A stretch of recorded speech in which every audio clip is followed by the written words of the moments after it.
The amount, the volumes, the quantity at each distribution center by customer, we have it down. I mean, we're pretty good at it. And again, 99% plus is done, of the ordering is done through the system. It's all automated. There are individuals who do review some of those orders. New customer comes on board, we get a new hospital here in Atlanta. Well, you know what, we have to shift some of our buying. We do have to now add additional product. You know, we go through that entire process. That it's not any different from anyone else when we have to adjust some of those quantities and so forth. But when the system goes out, the system orders the product, creates a PO. PO is created, transferred to that distribution center that is going to receive the product. And at that point, it's all PO driven. From that point forward, we're going into the PO, and the PO is key for us right now. Got some pictures up here, and I'm not going to talk a lot about the pictures. If you have questions about it, feel free to ask. But within our receiving department, the product comes in on a truck, whether it comes in from a parcel delivery, such as UPS, Federal Express, which most distribution centers receive anywhere from 250 to 450 packages every day.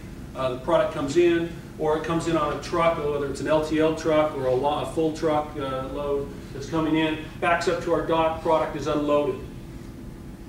Product is then, at that point, there is no process that we currently have to scan the shipment coming off. We're working on that, working with the TMS team to try and identify other ways of creating or developing processes there. But today, product is pulled off of the truck, at which time an individual walks up, uses their RF unit, looks down, enters in the PO, scans.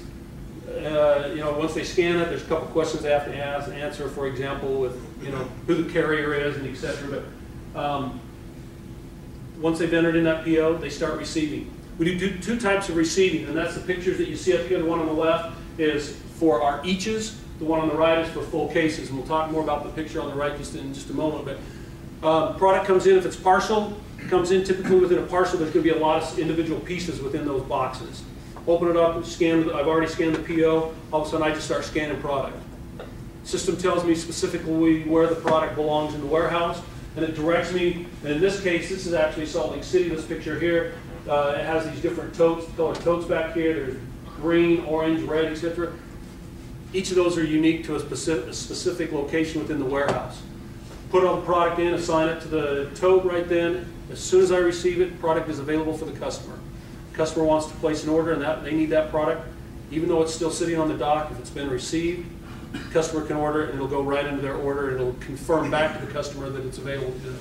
The product is then put onto a conveyor. Those totes are put onto a conveyor, and they're dispersed throughout the warehouse to their particular section where they will be put away.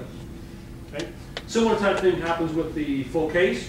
Within the full case, they come in. You have a big, large pallet or two or three, whatever it may be. Once I've entered in the PO, I start scanning case quantities. And again, it's going to direct me to a particular pallet, which will then be put away within the warehouse,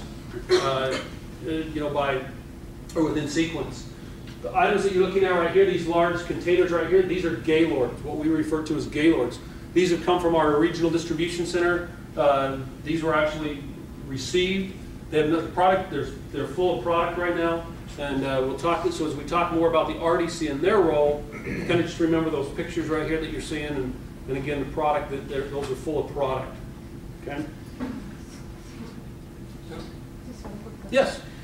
You mentioned that the orders are automatically created, right? And you maintain a 99% inventory accuracy. What system do you use currently for that? The system, if I understand your question, the question for those on the phone that's been asked is, what system do we use for our inventory? Yes, inventory. Again, the system that we use for all of our buying, we refer to it as SCORE, which, Sankalp, you're saying that's your DFI, with a D? You guys are all understand that. So that's the system we use. We've been using it for years and years, but that's the system that we use for our buying. Now, we also use SAP that helps us maintain all of those inventory levels as well, and all of that is, for financial purposes, it's in SAP. But the buying system that we use is our SCORE system. Okay. So, and again, the 99.9% and 99.6% accuracy within the distribution center, that's within our inventory department. We'll talk a little bit about that too, so a little bit more to come.